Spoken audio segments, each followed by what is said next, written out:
Okay, this is the best way to find new spots to fly, by far.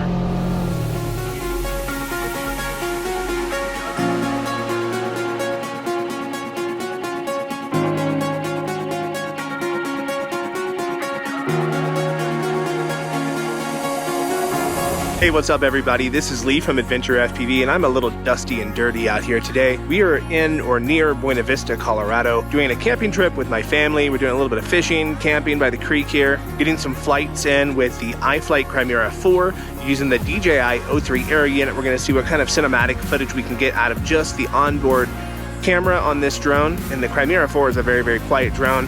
Don't want to be bothering people who are camping in these areas and things like that. Definitely going to be riding the Razor around this weekend, having lots of fun with that. This is an absolutely just gorgeous area up here.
Hey, I want to thank you guys for sticking around to the end of this video. I hope you guys enjoyed the footage from this trip, and we will bring you along on the next one.